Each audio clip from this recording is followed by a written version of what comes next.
Welcome back to our channel, Soap Opera Aficionados. Today is a truly beautiful day to dive deep into the latest, jaw-dropping developments on the bold and the beautiful. Grab your favorite beverage, get comfortable, and prepare yourselves, because the drama we are about to unpack is nothing short of explosive.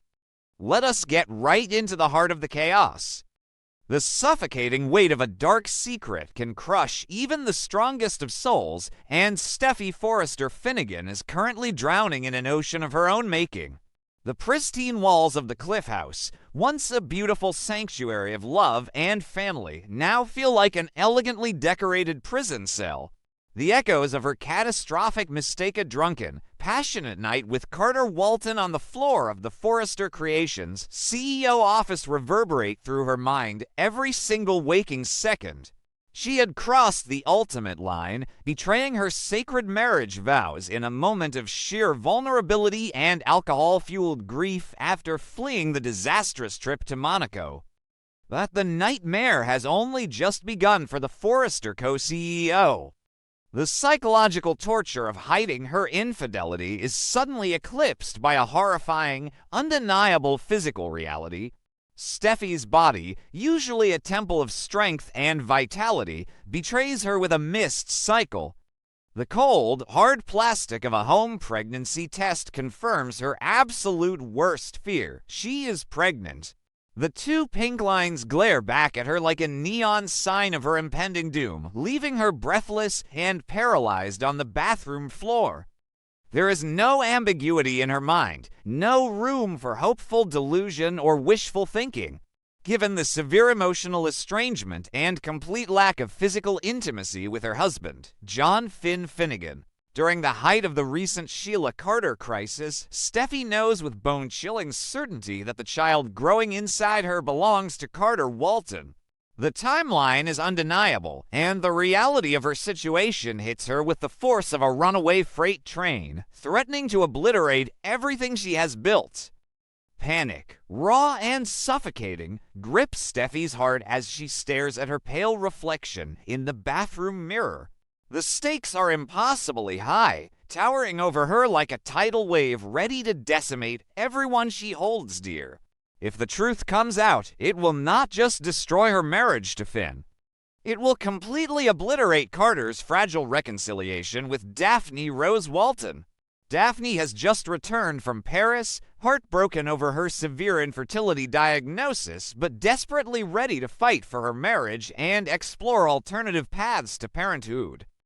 The cruel irony of the situation is not lost on Steffy. How could she, a woman who already has two beautiful children, steal Daphne's husband and flaunt a pregnancy that Daphne can never naturally achieve?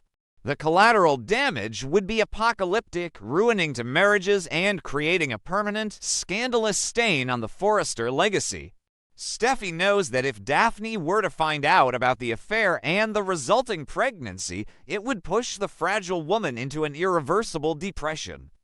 Steffy's mind races through a labyrinth of terrifying scenarios as she considers her husband's recent behavior.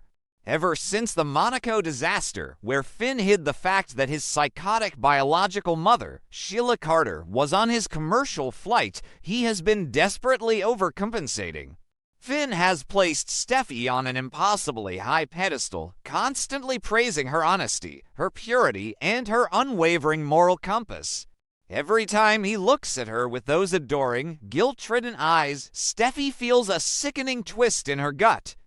She is a hypocrite of the highest order, graciously accepting his apologies for a minor indiscretion while harboring the ultimate marital betrayal. She cannot lose Finn. Despite his blind spot for Sheila, he is the love of her life, the devoted father of her son, Hayes, and the steady anchor of her family. Driven into a corner by her own deception and the terrifying prospect of losing her perfect life, Steffy makes a dark, desperate, and chillingly calculated decision. She cannot carry Carter Walton's child to term.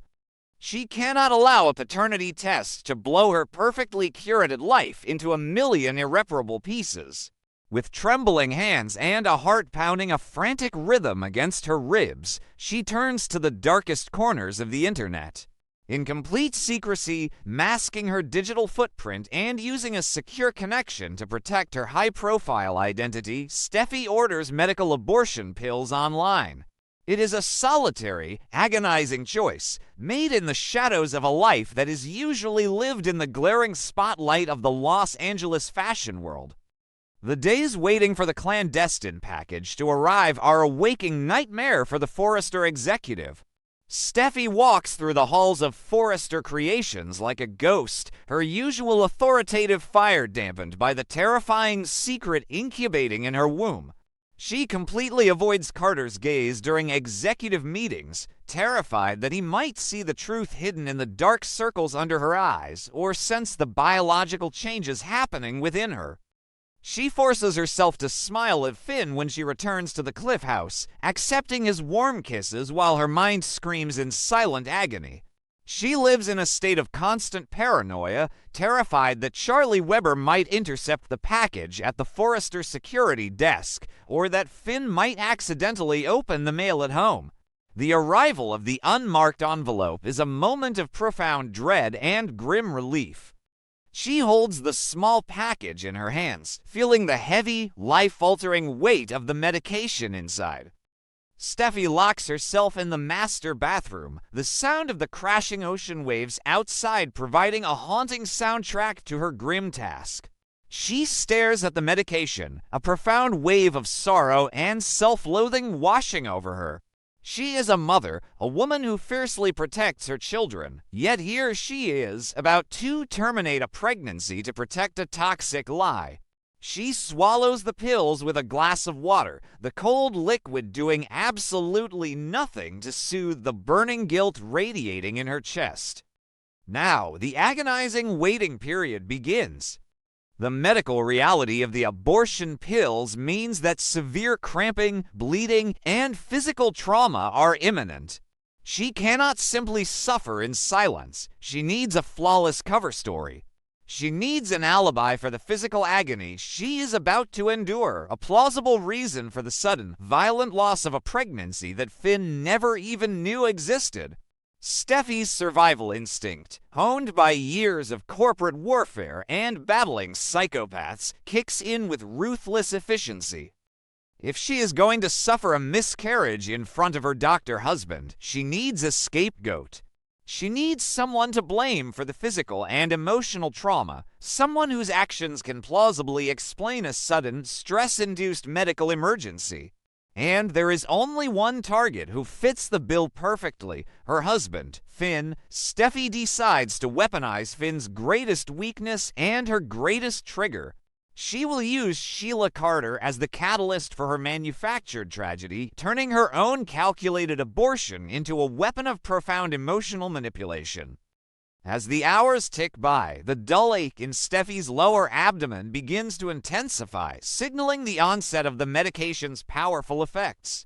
She paces the living room of the Cliff House, her anxiety mounting as the physical pain starts to sharpen into distinct, painful cramps. When she hears the sound of Finn's key turning in the front door, she takes a deep, steadying breath. The stage is set. The curtain is rising on the most deceptive, cruel performance of her entire life. Finn walks in, his handsome face lighting up with a warm, loving smile, completely oblivious to the emotional landmine he is about to step on. He sets his medical bag down, moving to embrace his wife after a long shift at the hospital, but Steffy immediately recoils, her eyes flashing with manufactured fury. "Don't touch me," Steffy snaps, her voice dripping with a venom that stops Finn dead in his tracks. The sudden shift in her demeanor leaves him bewildered and instantly on edge. Steffy wastes no time, launching into a fierce, unyielding verbal assault. She drags up the nightmare of Monaco, the betrayal of him hiding Sheila's presence on the flight, and the constant, suffocating shadow that his biological mother casts over their lives. She accuses him of secretly harboring a desire to let Sheila back into their world, of prioritizing a nine-toed psychopath over the safety and sanity of his own wife and children. The argument escalates with terrifying speed, the volume of their voices competing with the crashing surf outside. Finn is desperately trying to de-escalate the situation, his hands raised in a placating, defensive gesture. He promises his absolute loyalty, swearing that he will keep Sheila away and that he is solely committed to their family, but Steffy refuses to back down. She fuels the fire of the argument, her words becoming sharper, more accusatory, and deeply personal. She deliberately pushes him, cornering him emotionally, creating an atmosphere of intense, suffocating stress to serve as the perfect backdrop for her impending physical collapse. Every time Finn tries to apologize, Steffy twists his words, painting him as a weak, easily manipulated son who will inevitably lead the monster back to their doorstep. As the argument reaches a fever pitch, the physical reality of the abortion pills hits Steffy with a sudden, excruciating wave of agony. A sharp, blinding cramp tears through her abdomen, stealing the breath from her lungs. This is not acting. The pain is very real, a brutal biological process taking its course. But Steffy, the master manipulator, channels this genuine physical agony into her theatrical performance. She gasps, her face contorting in pain, and takes a clumsy, exaggerated step backward. She intentionally allows her legs to give out, faking a dramatic slip on the hardwood floor. She collapses hard, her hands flying to her stomach as a guttural, agonizing scream rips from her throat. Finn's confusion instantly evaporates, replaced by sheer, unadulterated terror as he witnesses his wife fall. Steffy, he yells, diving to the floor beside her. He reaches out, his medical training kicking in, but his hands are shaking with panic. Steffy curls into a fetal position, her body trembling violently as the cramps ravage her system. Tears, hot and genuine from the physical pain and the crushing weight of her own darkness, stream down her face. She looks up at Finn, her eyes wide with a perfectly crafted mixture of agony and profound betrayal. She swats his hands away, refusing his comfort, playing the role of the victim to absolute perfection. "My baby," Steffy wails, the sound echoing off the high ceilings of the cliff house. The words hit Finn like a physical blow to the chest. He freezes, the blood draining from his face as the implication of her words registers in his mind. He stammers, his voice barely a whisper, choked with sudden, overwhelming emotion, asking if she was pregnant. Steffy nods, her sobs racking her frame. She clutches her stomach tighter, rocking back and forth in a display of pure, manufactured devastation, watching the joy, shock, and crushing fear war across her husband's face. Then, Steffy delivers the final, lethal strike. She looks directly into Finn's eyes, her gaze hardened by a cruel, calculated vengeance. She chokes out that she was pregnant, but the constant, suffocating fear of his mother, the arguments, and the betrayal in Monaco drained her life force. She points a shaking finger at his chest, pinning the entirety of her physical trauma squarely on his shoulders. She screams in tears that his obsession with Sheila and his inability to protect her caused this, viciously declaring that he killed their unborn child. The accusation is a nuclear bomb detonating in the center of their living room. Finn recoils as if he has been physically struck. The air is sucked out of the room, leaving a heavy, suffocating silence broken only by Steffy's theatrical sobs. Finn looks down at his hands, then at his agonizing wife on the floor, his mind fracturing under the weight of an impossible, manufactured guilt. He believes her entirely. He believes that his secret pact with Sheila and the toxic environment he inadvertently fostered has resulted in the death of his child.